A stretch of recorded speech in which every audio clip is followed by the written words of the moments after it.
What? I didn't know. All I said, you just say, You just like that thing. I wish I could sing. And I would sing, welcome back. You know the way fans will see like their idols or see like their favorite celebrity and then they start singing their songs. Yeah. Hey, I think we should do something like that. No, now. don't. But our voices are not so good. But thank you so much for joining us on the show today. It is my absolute pleasure. How are you feeling? I'm good. I really love the hair. You're going to give me your plug at the end of the show. I want to start wearing something like this now. Would you fit me? I don't know. This one is helping me to cover plenty things. Alright, so before we like kickstart, I'm going to ask you some quick fire questions to just like get you right into the mood. So, if you're going to have any superpower, what would it be and why? It will just be visible whenever I want to be. And why? Just because I like to get in and out of spaces. It can't be to fly because which is if you jump one it's down and down. You just right. If you're to pick any song that you record like that you own that doesn't belong to you inside Nigeria or out of Nigeria, what song would it be? That doesn't belong to me? Yeah, if you have to you wish a song belonged to you but obviously it doesn't belong to you. I think it'll come from either One Day or Two Faces discography, but the exact song right now I can't see. Okay, so what's the craziest DM you've gotten from a fan? What's the craziest DM you've gotten from a fan? Nudes. Are you serious? From men? Yeah. Like as in, and the funny thing was that I was not alone. So I was just, and that's one of the, I think that scarred me. So I don't read my DMs. So even if I want to read my DMs, like as in, I always warn now that I don't have the control of my social media because I just saw one and the person didn't even just sorry me. Like, wow. Just like that. And I was like, sure you put something in one person. This one and I was in public and I opened the phone and I said, Jesus! I can imagine. But wow. That was a long time ago. Okay, so the last one. What was the biggest splurge you made when you made your first money from music? I guess it would be to buy my first property. It must have been very it was not small. It wasn't like this one now that this one. These days now the money they big bozo. You understand? Before we go seek bozo, we like to do a susu. I get it. But then it was just something that I want, and I come from a family where we're not spendthrifts in that sense. Like I be worried girl now, so it's easy to just. I feel like bedroom slippers go club if I want. So it's not necessarily about the, high life. Oh, I bought this car, I did that. My brothers were like, let's buy land and house. Okay. It's 2017. Yeah. Wow, that's a long time, man. Yeah. Well, yeah, I left secondary school. You were in secondary school? It's okay. I left secondary before I used to feel some type of way, but now I don't mind. I'm like, really? Yeah. So like I was a child when I used to listen to your song. I was a child actually. Meaning what? But no, that's 18 years and counting. What are you most thankful for? Relevance. Because building the brand till this point, I guess there was no blueprint necessarily for me to follow.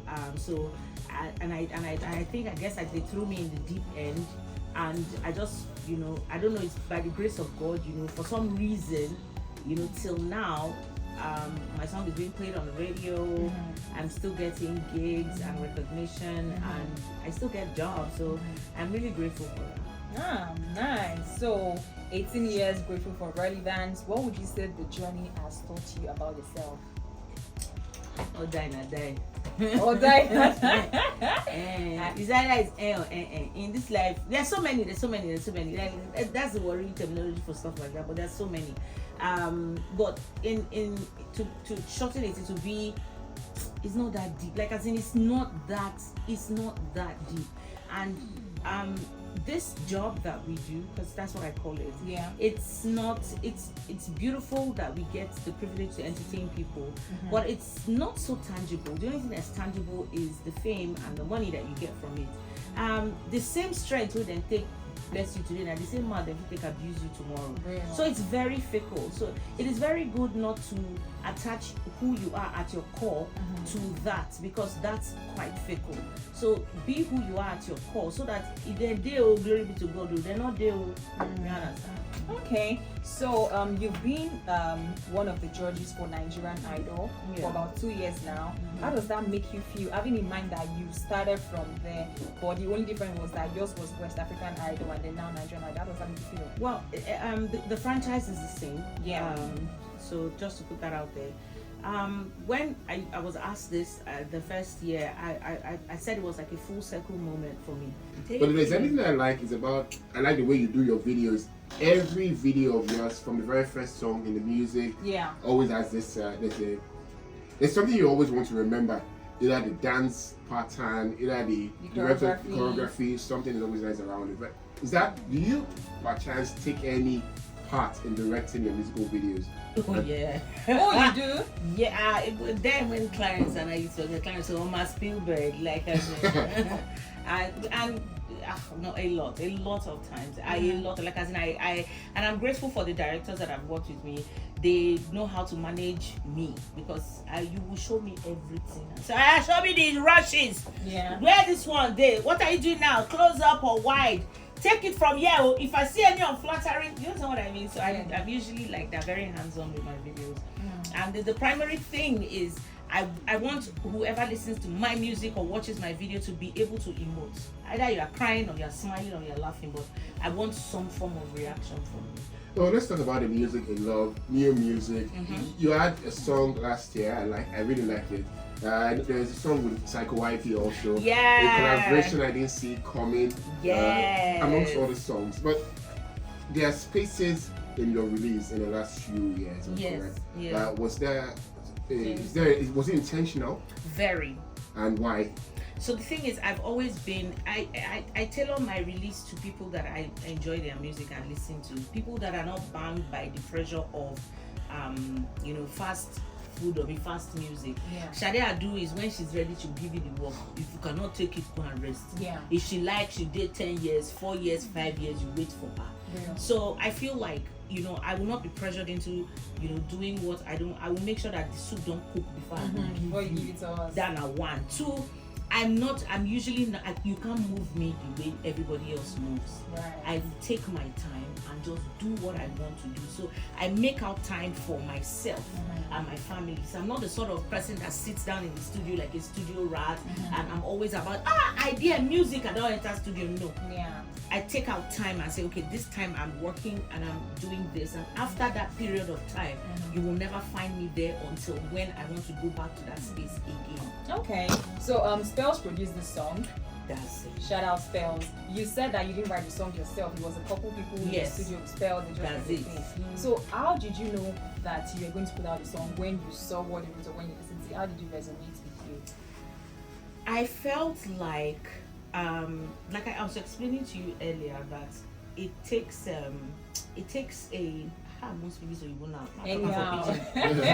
You get the way we say the music day now, where most of the music where people they make now they come with ease. Who they shout too. Who they calm down. But most of the music where they come out now they come with ease. So when Spells and I was in the studio and Spells, was like, Mama, let's do it like this. I no shout for this song, but I no ad lib. You know how we go. You know how I did not say no. You will not do like that. You will calm down and do this one for me. So when it came out, I just felt if there's anything I want to come out right now, it should be this side of me. This I'm sitting down and I'm serenading you and I'm drawing you into my space. It felt like the first single that should be released before the other singles that will be coming out. Is this the start of singles or a project coming soon, or is it a standalone single? It's a at the end of the day, man, when I finish what I'm looking for, I'll probably gather everything and put it in a comb and give it to you people. But for now, I'm just exploring different sounds. Who knows what's going to come out next? Maybe I'll just go to Rema side. I will just go there. It's not a human being.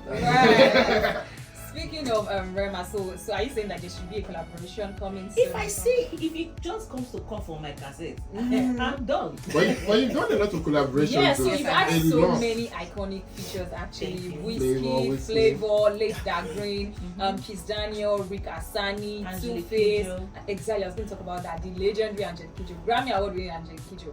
Which would you say is your personal favorite? Yes. No. Oh, that's it. No, I cannot. I don't let him make I talk to which of my picking the one. But the thing is, I'll tell you this much: all my features are intentional. Like, as in, before the song comes and the song comes with this is who is going to be on that song. And if I don't get that person, then there will be nobody on the song. I'm not the sort of person that when A&R them listen, 3 people they can say, maybe John would have sounded it, but I will not agree. So from Green to NATO to LD, everybody that I have worked with is very, very intentional. The evolution of Nigerian music space in the last few years, what would you say has been the most important feature of the entertainment scene that we have now? Well, the most important feature is to catch up with the fast music, with the social media marketing of the music. That's the most rampant thing, and actually that's one of the things I struggle with. But yes, it is what it is. Like as in now, you have to, if you put out the music and it doesn't have all these components, the music is not just the music to be good alone again. I remember when we first started out in this industry, Nice released gongoason, and gongoason skyrocketed on its own. So that's not what happens now. Now what happens is that you have maybe 12 seconds or 13 seconds of a song, and there's so many songs that I can tell you that I don't even know what the second verse sounds like, because I've never am I lying? A lot of them. You said one time like that you always vibe to with you Davido and Omale, but you never knew what he was saying. It's not now that we now know that you went maybe the weather is getting cold. Oh, that's what he said. Cold inside, double sweater, paranoid, ordinary. That was what he said actually. What? I didn't know all of it. You just say boom, boom, You just boom. like that thing. Ooh, but that's it. That's Well, it. how would you describe the quality of music that they put out today, this time and age, from our new school artists? No, the music is good, yeah. I will tell you, like even production-wise, everything. You know how when we're making music when we're younger, our parents would probably come and say, "What kind of rubbish thing are you people singing like this? Don't you know those days we used to?" So every era always comes with their we were finesse and now you're singing rubbish. But I'll tell you this much from a consumer's point of view, and from somebody who also enjoys listening to good music, the quality of production that I hear these days, it blows my mind. Like, it's not nowadays was Fruity Loops, anything band that you can knock together, you shall make it happen. Now the level of production, it's especially with all these new software and things, it's just mind blowing. Delivery also, writing. Of course, you know that there's some wheat, there's some chaff in the wheat, but the wheat is more than the chaff. Talking about people staying relevant, which we asked you a question at the start about what are you most thankful for, and talked about relevance. Within the spaces that you were not doing music actively, your family life and doing other stuff, we saw you in movies. Would I say you're an accidental actor, or it's something that you always wanted to do at the start of your musical career? I would say it's something I always wanted to do at the start of my music career. I feel like I'm a 360 artist. If there's a way to explain that to you. So from the beginning, the moment I started doing my videos, that was me acting. Acting, real. That was me emoting. That was me, most of the components that come with acting, that's what I was doing. So it was a no-brainer that I would definitely be, put in 1 or 2 movies. And when I have the time, I try not to collect plenty load. The first time I actually noticed you in the movie was in 2013, House of Gold. You killed your role. I loved it. I think I saw the movie like 2 times or 3 times. Yeah, with Yvonne. Yeah, it was so nice. You guys were sisters and you always listening each other and everything. Shout out to you. But I think the most recent should be Palava, right? Yeah, Palava. The one that had R&B and... Is it a Palava or Brotherhood? One of the two. I think Palava. Palava, Palava then Brotherhood. One of the two came out one. I think we shot one. One came out. Yeah. Before. So which one would you say is your favorite character that you've ever? Well, the interesting character that I did, Palava stood out for me. The funny story, like, yeah, I have accents thoughts. and everything. Palava stood out for me Hold on to your thoughts. because they gave me the script, and I was like, oh, do I need to come and read and like an audition? And I was so excited when I heard it, and I heard that there were 2 or 3 other people who were going to for that role. So as as they just said, it was Omaomi. Me, the director. He was not like, well, let the other people not just come, let Omaomi just come and do it. But even him did not have an idea that I would do what I did. He just assumed that, okay, I would sound like a worried old woman. By the time I came on set, I came prepared.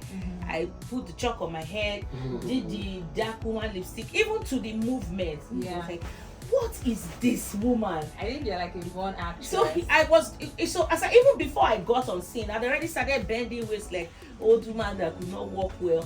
And then when I would say my lines to RMD go come bust down. And what people take? And I would not be like, this thing you do. He said, no, that's because I never see you like this before. Because I would just switch to, and I went to Ekpoma. Yeah. So, all what Guinea women. women. Good, by the way. Exactly. Okay. Yes. Okay, no, I didn't practice it. You didn't practice I that did at all? not actually. Well, no. So I was in front of her and I said, hey brother, what you want to do now? Are you sure? Hey, he would just say, God, what is this? And so it made me feel really good about myself. So should we be expecting more acting? Oh yeah, okay. yeah, and even more production. You know, I know have a you production.